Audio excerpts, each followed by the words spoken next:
Hi, I'm Anna. I've been with Rob for quite a while now. We met in college, got married soon after, and have been together for 15 years. Life with Rob was generally peaceful. We lived in a decent house, had good jobs, and shared a bunch of common interests. But there was always something missing. A child. You see, we tried for years to get pregnant. We visited doctors, tried different treatments, and even considered adoption. But nothing worked. As time went on, the strain of our childless reality began to pull at our once strong bond. Arguments became frequent, and the future started to look a bit gloomy. But then, one day, something changed. It was a regular Wednesday morning. I woke up feeling a little queasy. Thinking it was something I ate, I brushed it off. But then I remembered I had missed my period. Could it be? I quickly rummaged through the bathroom cupboard and found a leftover pregnancy test from years ago. Without wasting a moment, I used it. Waiting for the result felt like the longest 3 minutes of my life. When I finally dared to look, it was positive. My heart raced. We were pregnant. The joy, the excitement, the fear, it all rushed in. I had to tell Rob. He was in the living room, engrossed in some paperwork. Taking a deep breath, I walked up to him, the test still in my hand. "Rob," I began, trying to keep my voice steady. "I'm pregnant." He looked up, his expression unreadable. Then he said, "Are you sure? I mean, at this age? Is it even safe?" I was taken aback. This wasn't the reaction I was expecting. "I took the test, Rob. It's positive." He sighed. "Anna, you know how hard it's been. And now, at 37, do you know the risks?" I felt a sting of hurt. "I thought you'd be happy," I whispered. "I am. I'm worried about you. About us," he replied, his voice softening a bit. "We've waited so long for this, Rob. We can't let fear dictate our happiness now," I countered. He looked down, avoiding my gaze. "Have you considered, maybe, not going through with it?" I couldn't believe my ears. Terminate the pregnancy? No, Rob. This might be our only chance. We sat in silence for a while, the weight of our situation pressing down on both of us. I wanted him to be as overjoyed as I was. But at that moment, all I saw in his eyes was fear and uncertainty. That night, as we lay side by side in bed, I held on to hope. Hope that our child would bring us closer again. Hope that our love was strong enough to overcome any challenge. And above all, hope for the future. The next few months were tough. As days turned into weeks, it became clear that this pregnancy wasn't going to be easy. I was often sick, nauseated, and felt exhausted all the time. But each little kick from inside reminded me why it was all worth it. One day, after feeling particularly weak, I collapsed. Thankfully, Rob was home and immediately rushed me to the hospital. As I lay on the cold hospital bed, surrounded by beeping machines, I felt more vulnerable than ever before. "Is she going to be okay?" I heard Rob ask Dr. Mitchell, his voice laced with worry. "She needs rest," Dr. Mitchell replied. "Her body is under a lot of strain due to the pregnancy. It's imperative that she stays relaxed and avoids any stress." That hospital stay was the first of many. Each time I was admitted, I'd watch Rob from the window, pacing back and forth in the hospital corridor, talking on the phone, sometimes even arguing with the billing department. One evening, as I lay in the hospital bed, Rob walked in with a weary look on his face. He looked like he hadn't slept for days. "I met with Dr. Mitchell," he began. "He said we need to consider the possibility of bed rest for the remainder of the pregnancy." I nodded slowly. "If it's best for the baby, I'll do it." Rob sat down next to me, holding my hand. "I'm sorry, Anna. I wish I could do more to help." I squeezed his hand. "You're here with me. That's more than enough." However, as the days went by, Rob's visits became less frequent. Sometimes he'd call, other times he'd send a text saying he was caught up with work. But the distance between us seemed to be growing. During one of my longer hospital stays, I was feeling particularly low. Missing the comfort of my home, I asked a nurse if I could use the phone to call Rob. "It's been 3 days," I said, trying to keep the tremor out of my voice when he answered. "You haven't visited." "I know, Anna. It's hard for me. Seeing you like this," he admitted. "Rob, I need you, now more than ever." Silence. "I'll try to come by tomorrow," he finally said, his voice distant. But tomorrow turned into the day after, and soon a week had passed. Feeling isolated and alone, I confided in my nurse, Lisa. "He's probably just scared," she suggested, trying to be comforting. Sometimes, when people can't handle situations, they distance themselves. One morning, after a particularly difficult night, Dr. Mitchell came into my room. "I think it's time we discuss the birth plan, Anna," he began cautiously. "There are some decisions to be made." Rob, despite his absences, was there for that discussion. We sat, hand in hand, listening to our options, praying for the strength to make the right choices. Days turned into weeks, and as the date approached, I felt a mix of excitement and apprehension. But I held on to hope, believing that once our child arrived, everything would fall into place. Little did I know, the hardest part of our journey was yet to come. The first moments of holding my daughter, Emma, in my arms were moments of pure bliss. Her tiny fingers, her soft cooing sounds, it felt like a dream.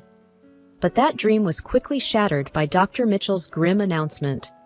"Anna, Rob," he began with a heavy sigh, "there are some concerns regarding Emma's health. We've observed some abnormalities that suggest she might have a severe condition." Rob's face paled. "What are you talking about?" "We'll need to run more tests to be certain, but it's important you're both prepared," Dr. Mitchell replied, his voice gentle but firm. That evening, as I cradled Emma, Rob walked into the room, a storm brewing in his eyes. He looked at me, then at Emma, and took a deep breath. "Anna," he started, his voice shaking. "How could you? Giving birth at this age? We knew the risks." Tears welled up in my eyes. "Rob, I thought we wanted this. I thought we wanted a family." He was nearly shouting now. "You should have considered an abortion. Why bring a child into the world with so many complications? Because of your selfishness, we now have a possibly sick child to look after." I was shocked. "Rob, she's our daughter. We should be together in this, not pointing fingers." His face was red with anger. "I can't believe I'm in this situation. I can't raise a child with potential disabilities. It's not the life I imagined."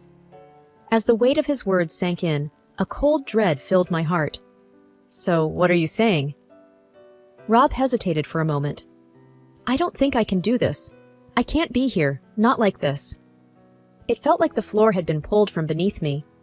"You're abandoning your daughter because she might be different?" He looked away, unable to meet my gaze. "I just can't handle it, Anna." Devastation turned into determination. "Fine. If you're leaving, then leave for good. But you'll have no claim over Emma." He didn't respond. Instead, he turned and walked away, leaving me with our newborn daughter, grappling with the uncertainty of our future. ***. The first few weeks after Rob left were the hardest. The house felt empty, the silence was deafening, and the reality of being a single mother weighed heavily on me. But every time I looked into Emma's big, innocent eyes, I felt a surge of determination. I was going to make sure she had the best life possible, no matter what it took. My sister Linda was a godsend during this time. She came over often, helping with household chores and looking after Emma so I could rest. One evening, as I was feeding Emma, Linda walked in, holding 2 mugs of hot cocoa. "Anna," she began gently, "you need to think about the future. Have you considered finding a place of your own?" I sighed, looking around the home that held so many memories. "I've thought about it, but the thought of leaving this place, it's just hard." Linda took my hand. "I know, but think about Emma. This house will always remind you of Rob and everything that happened. You both deserve a fresh start." She was right. I needed to let go of the past and focus on building a new life for Emma and me. The search for a new place wasn't easy. With my limited savings and no job, options were limited. But then, one day, Linda called me excitedly. "Anna, you won't believe what I found. There's a small house for rent in my neighborhood. It's perfect for you and Emma." I went to see the house the very next day. It was a cozy 2-bedroom place with a small garden in the back. The landlord, Mrs. Peterson, was a kind, elderly lady who lived next door. "Linda speaks very highly of you," Mrs. Peterson said, smiling warmly. "The place is yours if you want it." I felt tears of gratitude welling up. "Thank you, Mrs. Peterson. This means so much to me." Moving in was hectic, but with Linda's help, we managed. As I set up Emma's room, filling it with toys and her tiny clothes, a sense of peace washed over me. This was our home, our sanctuary. Linda popped her head into the room. "How's it going in here?" I smiled, hugging Emma close. "It's perfect. I can't thank you enough." She hugged us both. "That's what family is for. You're not alone in this, Anna. Remember that." Days turned into weeks, and life began to settle into a new routine. Morning walks with Emma, visits to the local park, and coffee dates with Linda became our new normal. One day, as Emma and I were playing in the garden, Mrs. Peterson walked over, holding a tray of freshly baked cookies. "Thought you two could use a treat," she said, smiling. I smiled back, taking a cookie. "Thank you, Mrs. Peterson. It's delicious." She chuckled. "Call me Ellie. Feels strange being called Mrs. Peterson by my new neighbor." We chatted as Emma giggled and played. Ellie shared stories of her own children, offering advice and wisdom. I felt a connection, a sense of community that had been missing for so long. As the days went by, the pain of the past began to fade. With the support of my sister and new friends like Ellie, I realized that while one chapter of my life had closed, another, even more beautiful one, was just beginning. Emma's first birthday was just around the corner, and I was deep in preparations. Ellie and Linda offered their assistance, suggesting ideas for decorations and games. As the day drew nearer, I found myself reflecting on the whirlwind of the past year. My baby girl, Emma, was blossoming into a bubbly, inquisitive child, her laughter a constant source of joy. One afternoon, as I was laying Emma down for her nap, the phone rang. The sound was sharp and unexpected. "Hello?" "Hello, Anna," came the familiar voice. It was Dr. Mitchell. I felt a twinge of anxiety. "Dr. Mitchell, is there a problem?" He hesitated, which only deepened my concern. "Anna, I need you to come to the hospital. There's something about Emma we need to discuss." I felt my heart in my throat. "Is she okay?" His voice was thick with regret. "Please come in. We need to talk face to face." Linda agreed to watch Emma while I rushed to the hospital. The drive felt much longer than it was, my mind racing with worst-case scenarios. Dr. Mitchell greeted me in his office, his usually calm face lined with worry. "Anna, I'm so sorry to call you in this way." My patience was thinning. "What's going on?" Taking a deep breath, he began. "There's been a grave error. The initial tests we ran on Emma after her birth got mixed up with another baby's." My confusion grew. "Meaning?" He met my gaze, his eyes filled with regret. "Emma is healthy, Anna. She doesn't have any medical condition. I can't express how deeply sorry I am." The weight of his words hit me hard.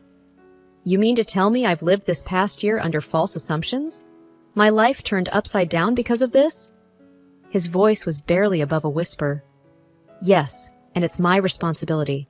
I can't begin to fathom the pain this has caused." I thought of Rob, of the bitterness and the pain. This mistake, it's shattered my life. Dr. Mitchell looked defeated. "I know words can't change the past, but I'll do everything I can to make it right." I took a moment to collect my thoughts. I need time to process this. Driving home, a mix of relief and fury consumed me.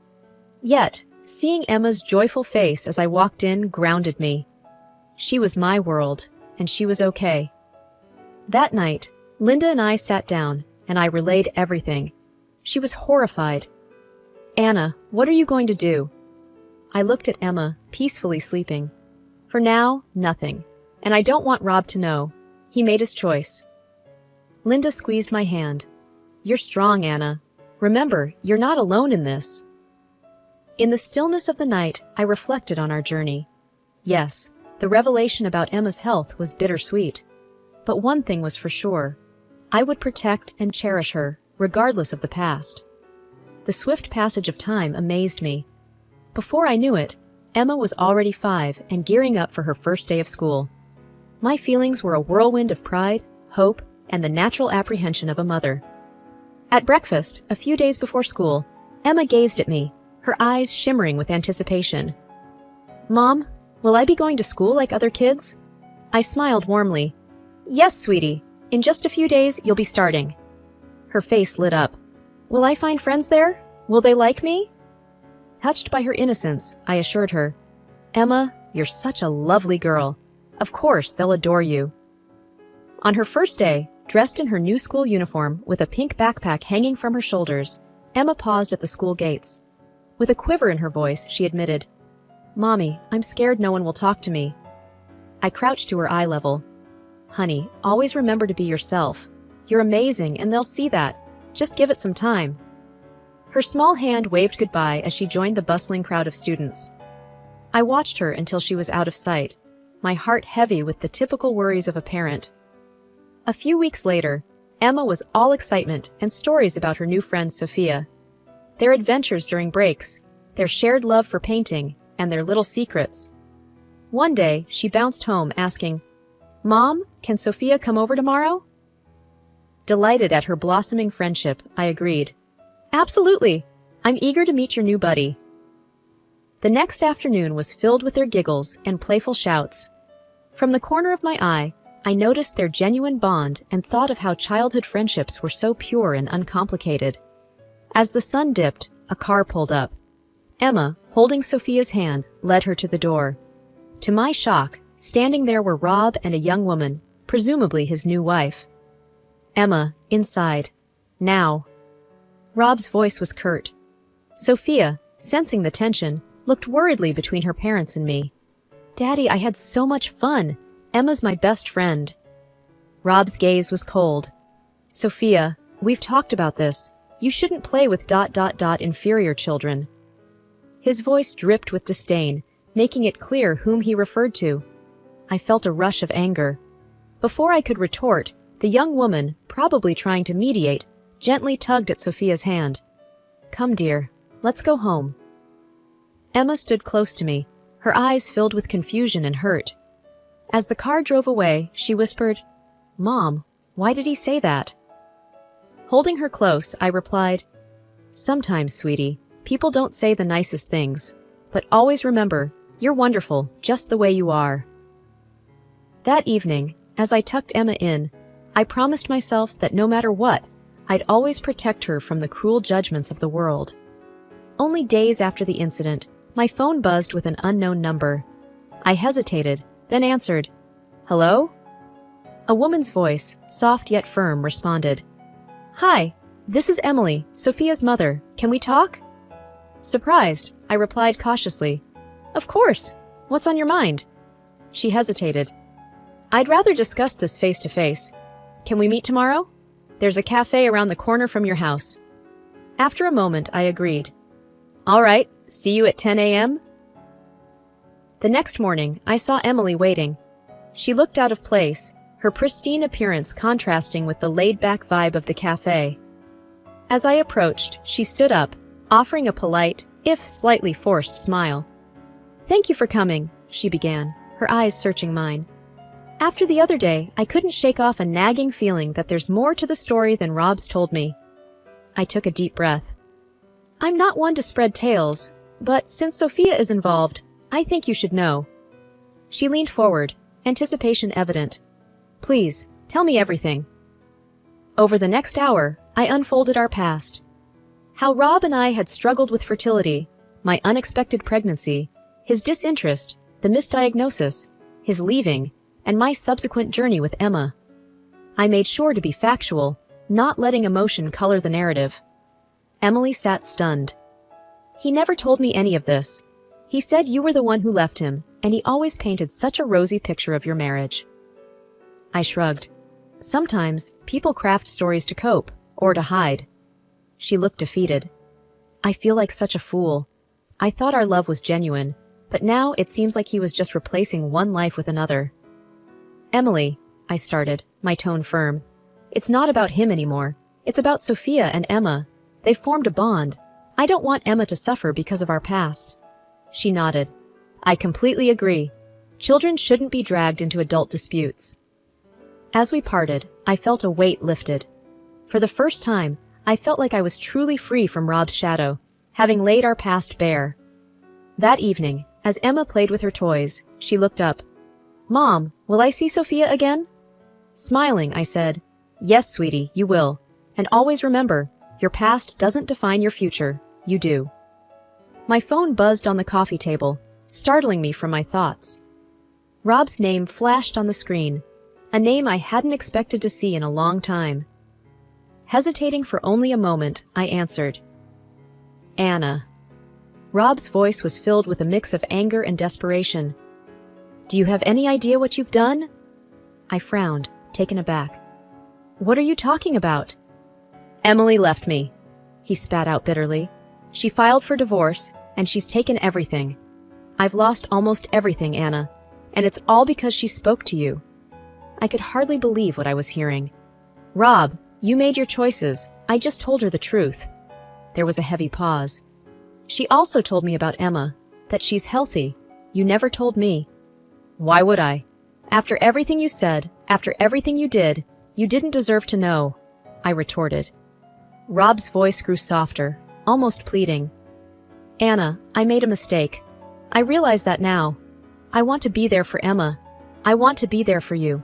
We can be a family again. I scoffed in disbelief. Now that your life's in shambles, you suddenly want us back? You're unbelievable, Rob. Anna, I know I messed up, but I've changed. Please, give me a chance. I could feel anger rising in me. You walked out on us, Rob. You called our daughter inferior and turned your back. Now that your little fairy tale with Emily has ended, you think you can just waltz back into our lives? Think again. He sounded desperate now. I was wrong, Anna. I see that now. Can't you give me another chance? No, I replied firmly. Emma and I have moved on. We're doing just fine without you, and we don't need or want you in our lives. But Anna... It's over, Rob. Goodbye. I ended the call, my heart racing. I took a deep breath, letting the emotions wash over me. Emma and I had each other, and that was all that mattered. I wouldn't let Rob's selfishness disrupt our peace. Whatever challenges lay ahead, we'd face them together.